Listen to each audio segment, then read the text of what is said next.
gracias. No, por favor. 5 minutos para las 10 de la mañana. Recuerdo la frase de Darío de sin septiembre no hay octubre. ¿Y ahora qué? Y ahora decir que las cosas están complicadas, porque ayer Axel Kicillof, aunque podríamos decir también el peronismo, y podríamos decir el peronismo barra el kirchnerismo barra el masismo, le asestaron una durísima derrota al presidente Javier Milei.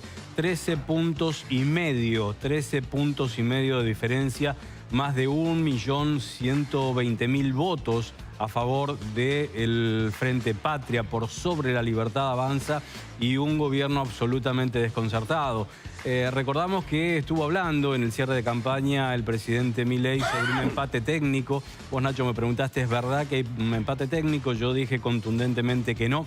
En realidad no había ningún analista en ninguna encuesta que pronosticara la verdadera debacle que sufrió Paliza. Hace un rato preguntaban, ¿fue paliza? Sí. Fue paliza, la verdadera paliza que le propinó el peronismo a Milei en la provincia de Buenos Aires. Fíjate que los encuestadores y algunos comentaristas y analistas hablan, bueno, si el gobierno pierde por 2 puntos es una cosa, si pierde por más de 5 los mercados. Nadie contemplaba una derrota como la que se dio ayer en territorio bonaerense, donde lógicamente muestra la debilidad del armado de Javier Milei. Y ni que hablar de las parejas, ¿no? Justamente de Sebastián Parejas, el armador de la Libertad Avanza en provincia de Buenos Aires, Karina Milei, Martín Menem y Lule Menem.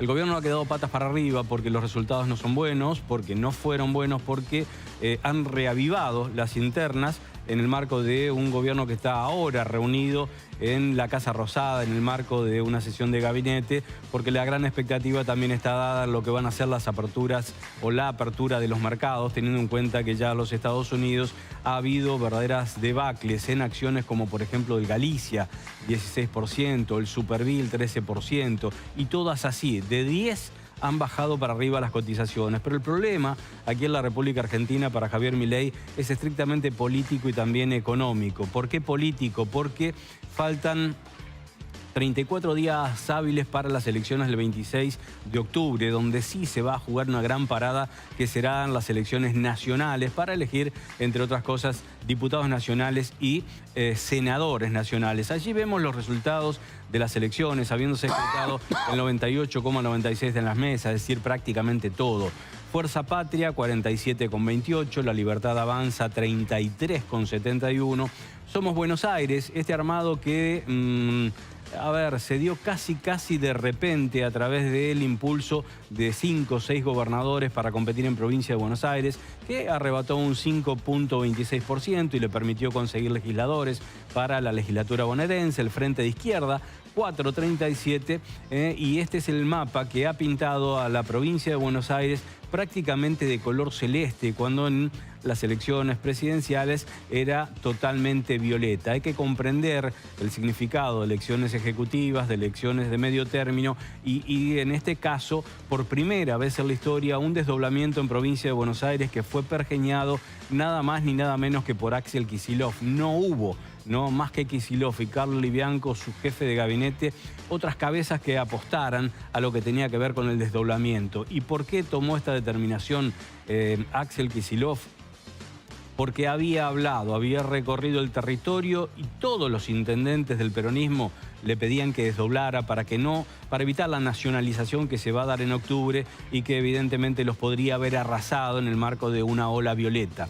Se opusieron al desdoblamiento Sergio Massa y una acérrima defensa de Cristina Kirchner, que en el sentido de que desdoblar era una locura y que lo único que iba a hacer llevar al peronismo a una suerte de derrota considerable. Bueno, decidió romper con el kirchnerismo Axel Kicillof, mantener el calendario electoral desdoblado, hasta que ya cuando se veía que no había posibilidades de enderezar el barco, los peronistas, como hacen generalmente cuando disputan cuestiones de poder, se unificaron y allí apareció una lista consensuada entre Kicillof, Sergio Massa y Cristina Kirchner. Esta lista con la que le dieron batalla a la gente de Javier Milei, que aparecía en los distintos distritos. Bueno, Pepito es Milei, Javier es Milei, Gerardo es Milei, Horacio es Milei, y eso no alcanzó para trasladar eventualmente al territorio bonaerense las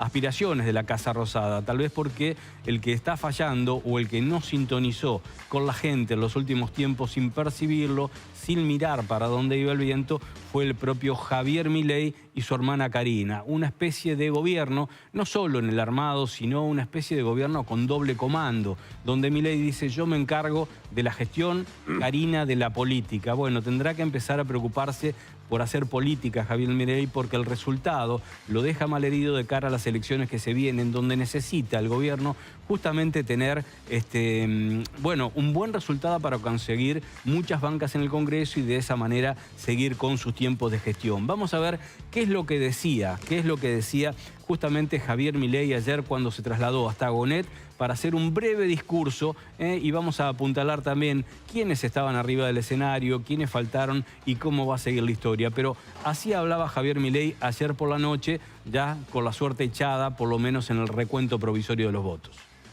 Lo que hay que ser claro es que, sin ninguna duda, en el plano político, hoy hemos tenido una clara derrota.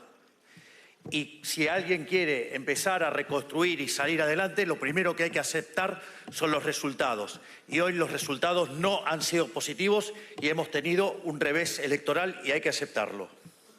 Esto va a dar lugar a un profundo análisis de los datos y naturalmente eso va a conllevar a una profunda autocrítica donde aquellas cosas en las que nos hemos equivocado las vamos a corregir. No hay opción de repetir los errores. De cara al futuro vamos a corregir todos nuestros errores. El rumbo por el cual fuimos elegidos en el año 2023 no se va a modificar, sino que se va a arreglar. No se retrocede ni un milímetro en la política del gobierno. El rumbo no solo que se confirma, sino que lo vamos a acelerar y profundizar más. No, allí lo teníamos a un Javier Milei que empezaba bastante, yo diría muy pero muy bien su discurso, reconociendo la derrota. No hubo, obviamente, no se esperaba tampoco un saludo y un reconocimiento a los ganadores, mucho menos una mención a quien durante prácticamente su asunción ha denominado como el enano soviético para referirse a Kicillof. No hubo ningún tipo de reconocimiento a los ganadores, pero había empezado, insisto, muy bien hasta que retomó su camino. No se negocia el rumbo, no se retrocede. Bueno, es parte del decálogo de La Libertad Avanza y de los libertarios, ¿no? Redoblar la apuesta. Junto con un tuit del ministro de Economía, ¿no? Luis Caputo, en el que dice que no va a haber ningún tipo de cambios. Bueno, será así. En la Casa Rosada pueden estar pasando algunas otras cosas. Nada va a cambiar en lo económico, ni en lo fiscal, ni en lo monetario, ni en lo cambiario. Un abrazo a todos, dijo Toto Caputo. La pregunta que uno se puede hacer es si van a asumir los errores, si van a hacer tan fuerte autocrítica, ¿cómo van a hacer para seguir con el mismo rumbo? Entendiéndose el rumbo no solo lo que tiene que ver y que prácticamente hasta los gobernadores de la oposición rescatan, que tiene que ver con el equilibrio fiscal o eventualmente la baja estrepitosa de la inflación como ha logrado el gobierno de Milei. Tiene que ver con otras cosas, tiene que ver con el crecimiento de la economía, tiene que ver con un mejoramiento en el empleo, tiene que ver con un mejoramiento en el poder adquisitivo que se ha ido perdiendo de manera sistemática desde que asumió Milei, pero más tal vez dramáticamente en algunos sectores a partir del primer trimestre de 2025. Eso es el rumbo. El rumbo no es un Excel, el rumbo no es solo el superávit y el rumbo no es solamente un numerito bajo la inflación. Por eso, si no está dispuesto a cambiar nada, Javier Milei, habrá que ver cómo se reconcilia con estos sectores que, ojo, no todos comulgan con lo que es el socialismo, el kirchnerismo o Kicillof, pero que también utilizaron esta herramienta y esta posibilidad del voto, así como también la ausencia, que fue de más del 40%, para decirles a Milei que están bien algunas cosas de su gobierno, pero que lo que él muchas veces menciona como efectivamente algo fantástico y esta Argentina haciéndose grande nuevamente, por ahora no llega a los bolsillos. Vamos a ver la respuesta, en una parte de la respuesta de Axel Kicillof en provincia de Buenos Aires, un Kicillof que obviamente es el gran ganador, porque se impuso la interna, ¿no es cierto?, al dejar fijo el tiempo de las elecciones, porque cerró con la mayoría de los intendentes, porque los intendentes le respondieron hasta llevarlo al 47.28%. Más allá de que hayan estado para una foto o en un balcón Massa y Cristina Fernández de Kirchner, esta es casi toda de Axel Kicillof, que de esta manera se queda como líder del justicialismo y se empieza a perfilar para el 2027, algo con lo que ya sueña, pero que falta una eternidad. Esto decía por la noche justamente el gobernador bonaerense. Las urnas le dijeron al presidente Milei que no se puede frenar la obra pública. Las urnas le explicaron que no se le puede pegar a los jubilados. Las urnas, con 13 puntos de diferencia, le explicaron que no se puede abandonar a las personas con discapacidad.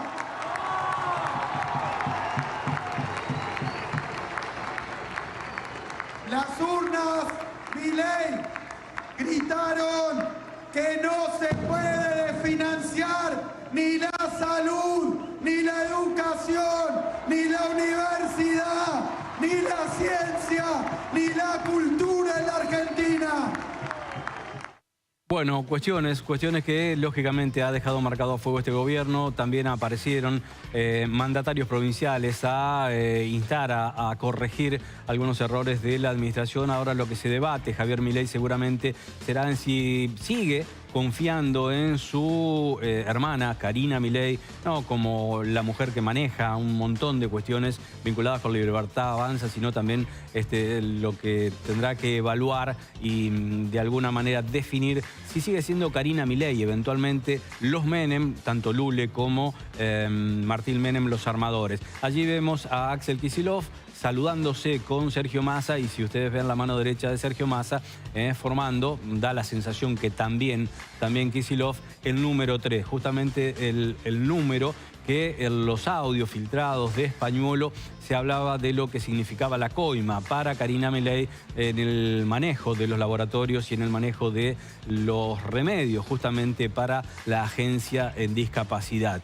Algunos hombres de Milei destiñeron, se presumía que Valenzuela iba a ser una mejor elección en la primera sección electoral, así fue derrotado por Catopodis, un hombre en el que había confiado mucho y de hecho uno de los primeros del PRO en pasarse a las huestes de la Libertad Avanza, que no le alcanzó para garantizar lo que creía asegurado el gobierno nacional. Un triunfo en la primera que tiene 5.450.000 votantes, contra la tercera que tiene 5.400.000, es decir, unos pocos votantes menos que la primera. Allí estamos viendo al intendente de Mar del Plata, lo veíamos hace unos segundos, que fue el que sí garantizó el intendente de Mar del Plata. Estamos hablando de Montenegro, el resultado, la quinta sección electoral, y allí Verónica Magario, la que aseguró el triunfo, la tercera sección electoral, por mucha diferencia. Después hubo algunos cuestionamientos para el armado porque en lugar de cerrar con radicales y cerrar con intendentes del PRO que decidieron jugar por su propia cuenta, no lo hicieron. En algunos lugares, inclusive, ni aún sumando a los intendentes díscolos como en Pergamino, como en Junín, le hubiera alcanzado la Libertad Avanza para empardar la performance del justicialismo. La elección de ayer es la misma que se va a dar en octubre. No, son diferentes. Después iremos avanzando sobre este análisis, pero sí ver qué fue lo que tuiteó este hombre que influencia y mucho. Es obviamente una de las manos derechas de Santiago Caputo, que ayer fue subido por primera vez al palco o al escenario del acto que se dio en Gonet. Estaba lógicamente Karina Milei. A todos saludó, a todos los integrantes del gabinete saludó con un abrazo. Javier Milei solamente le dio la mano a Martín Menem. Uno se preguntará, ¿será el comienzo de su caída en desgracia? vamos a verlo con el correr del tiempo. El gordo Dan decía, ordene ya, DT, ordene ya el equipo. Acá seguiremos bancando hasta el final, pero ordene ya el equipo, ordene el equipo y venceremos. Y también había puesto otro tuit que es este: Roma no paga traidores, la libertad avanza, provincia de Buenos Aires tampoco. Estamos hablando ahí del armador, Sebastián Parejas, con el Nene Vera, que fue el hombre con el que hicieron el acto en Moreno. Una situación desde el punto de vista político delicado que ha trascendido las fronteras de la Argentina. La mayoría de los medios importantes a nivel internacional reflejan este traspié profundo del presidente Javier Milei, que no tendrá que quedarse en todo caso con esta autocrítica, sino ver qué es lo que está pasando en su modelo económico, en su modelo de empatía con grandes franjas de la sociedad argentina, si es que quiere recomponer estos números para las elecciones. Estas sí, las que tuvimos ayer fueron por los porotos, pero en octubre serán por los porotos más importantes todavía, porque de eso va a depender su gestión de cara al 2027. Ya para reacomodar algunas fichas no tiene tiempo, los acuerdos están cerrados, las peleas también y las listas también han sido ya elevadas a la justicia y no tienen forma de modificarse. Por eso la tarea titánica que tendrán que llevar adelante, y con esto voy cerrando, los estrategas de La Libertad Avanza, como para tratar de recuperar terreno. Javier Milei había dicho kirchnerismo o libertad. No es que se desprecie la libertad, pero ganó el peronismo en provincia de Buenos Aires. Había dicho que si ganaba, después de vaticinar que arrasaba La Libertad Avanza, iba a poner o empezar a poner el primer, o mejor dicho, el último clavo en la tapa del cajón del peronismo / kirchnerismo. Ayer el que puso eventualmente el clavo en el cajón del kirchnerismo fue Axel Kicillof y no Javier Milei, que salió tan, pero tan o más dañado que la propia Cristina Kirchner, que apareció en el balcón tratando de llevar un poquitito de agua para su molino, aunque ya todo el mundo sabe cuál era su posición respecto de las desdobladas y la vida imposible que le hizo desde el punto de vista electoral y de campaña a Axel Kicillof, su hijo Máximo, hasta ahora presidente del peronismo en provincia de Buenos Aires. Digo hasta ahora y será por muy poquititos días más. Gracias, Darío. 10 de la mañana.